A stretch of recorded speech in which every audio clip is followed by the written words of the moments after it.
Senhores conselheiros, recebi um pedido do Ministério Público, através do senhor Procurador-Geral, Dr. Gustavo Deschamps. Peço a compreensão de todos, e especialmente do conselheiro Valdir Teis, que está, é a sua vez de relatar, para antecipar a apreciação e deliberação sobre o processo 46 da pauta, dado o seu conteúdo e ao fato de que o Procurador-Geral terá um período de férias a partir já desta quarta-feira. Então, processo 46 da pauta, relatoria do conselheiro Valdir Teis, com vista ao auditor substituto conselheiro Luiz Carlos Pereira, a quem eu concedo a palavra para apresentar o seu voto vista, sentando aqui à mesa no lugar reservado ao secretário-geral.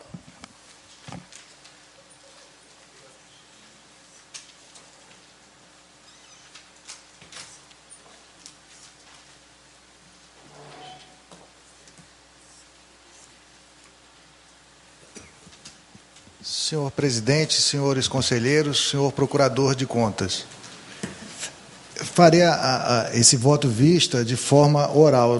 Vou só ter uma orientação aqui de leitura e queria, antes de fazer esse voto vista, agradecer as palavras do conselheiro Bozai, porque fez a meu respeito no início da sessão, e dizer primeiro que eu vou me ater ao agravo, né? Eu não vou entrar na questão de mérito do processo, porque, na verdade, o agravo, ele simplesmente coloca uma questão incidental dentro do processo que tem que ser decidida por esta Corte. Eu não tenho como falar. O que ocorreu foi exatamente uma diligência do Ministério Público de Contas que foi colocada para o relator do processo, e houve essa negativa, né, do segmento dessa diligência e essa decisão foi agravada. Então, eu vou me ater a falar do conhecimento ou não desse agravo e da questão do mérito, que significa juntar ou não os processos que tinham sido desmembrados, uma parte dele desentranhada anteriormente.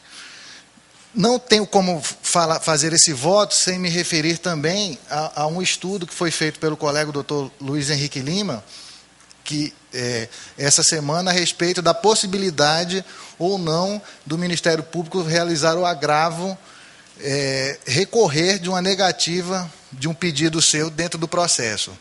Isso é importante, até porque o doutor Luiz Henrique é um colega que eu sempre ouço, com ele aprendi muito nesse tempo que estou aqui, e quase sempre eu concordo com todas as suas ideias, que ele sempre me convence. Nessa específica, eu tenho uma concordância, embora tenha no campo das ideias, que eu acho que é até saudável, até para o nosso engrandecimento aqui numa discussão, que seja colocada, né? O doutor Luiz Henrique, ele citou, para fundamentar a sua opinião de que não caberia esse agravo, um voto vista de sua relatoria, do voto 46.400 de 2007. Eu só coloco que, nesse voto, eu concordo com a colocação do colega, já que ele trata ali do seguinte: ali foi feito um parecer do Ministério Público, e o parecer do Ministério Público ele tem um caráter opinativo. O presidente da instrução é o relator, e o parecer do Ministério Público ele não vincula o relator. Então, se o Ministério Público emitiu um parecer colocando o seu posicionamento, obviamente, ali vai ajudar o relator o seu convencimento. Então, ele pode ou não ser convencido, e não há que se falar em agravo, porque não houve uma petição por parte do Ministério Público.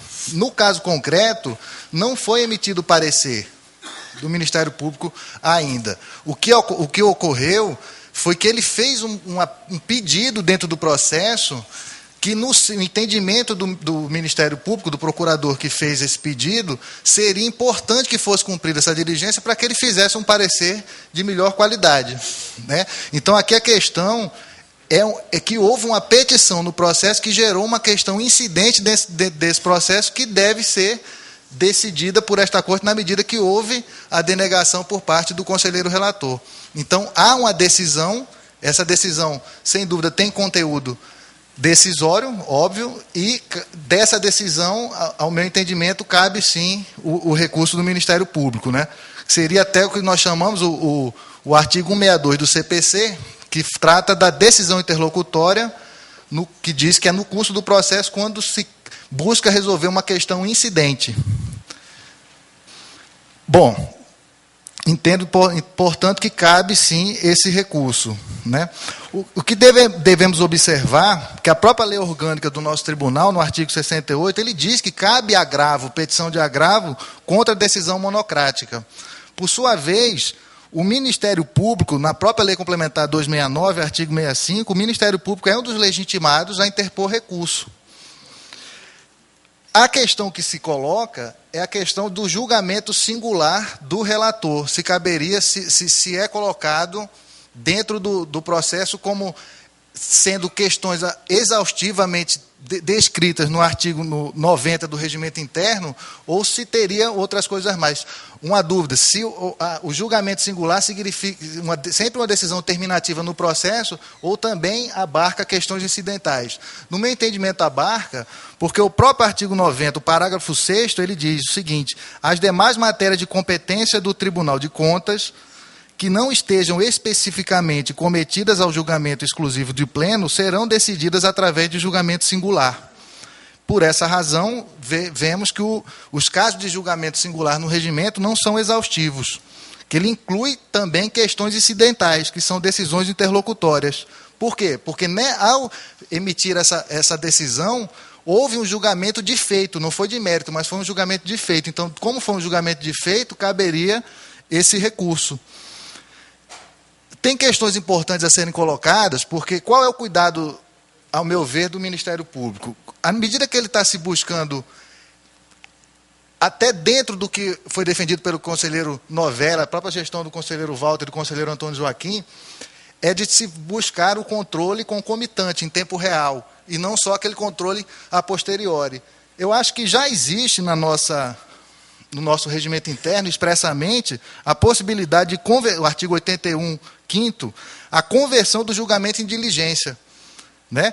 Isso é feito o quê? A posteriori, quando se verifica essa necessidade. Como nós estamos buscando esse controle concomitante, nada mais natural que, se no intercurso do processo o Ministério Público entenda que pode ser dada uma colaboração que, para fazer o seu parecer ou para dar alguma outra informação que ele julgue relevante para o relator, dentro do processo, ele logo faça e não espere simplesmente haver o julgamento, que aí sim nós vamos ter um problema de tempo, de celeridade processual, e haverá um atraso geral, né? É tão importante esse parecer do Ministério Público que o próprio regimento interno ele diz que, se houver, quando há divergência entre o parecer, e quero colocar que não é uma coisa nova no próximo nosso regimento, que nós colocamos que sempre que houver uma divergência entre o parecer do Ministério Público no julgamento singular e a posição do relator, o processo já vem a plenário. Então, não é uma coisa assim tão... Não me parece assim que seja tão revolucionária que está acontecendo. É simplesmente uma decorrência o espírito da natureza jurídica da decisão da Corte. A gente fala também, pode ser colocado, que os julgamentos, que até foi colocado também, que o julgamento singular sempre é publicado no Diário Oficial do Estado. Então, como o pedido de diligência, a solicitação de diligência não é publicada, se diria que não tem nada a ver com o julgamento singular. Eu não concordo com esse entendimento, porque são coisas diferentes. O pedido de diligência, a determinação da diligência do conselheiro relator não é publicada, porque é um mero despacho. Agora, a negativa ao pedido da diligência feita pelo órgão competente, que no caso foi o Ministério Público, essa tem conteúdo decisório. Então, é uma decisão interlocutória. Então, para mim, a natureza é um pouco diferente. Para terminar, a questão do conhecimento do agravo, eu não vou aqui fazer uma defesa não sou advogado do Ministério Público, mas é importante que nós coloquemos algumas coisas. O Ministério Público, a própria Constituição Estadual, quando trata do Ministério Público de Contas, ele diz que é uma instituição essencial ao controle externo, né? Não há dúvida de que o relator preside a instrução. Agora, quem faz o parecer do Ministério Público, ele é da autoria do próprio procurador. Então, a quem cabe entender o que ele precisa, quais são as necessidades dele para emitir o seu parecer, eu vejo que seria o próprio procurador, e não, por óbvio, o relator, porque quem está tendo o ponto de vista de fazer o relatório, o seu parecer, é o próprio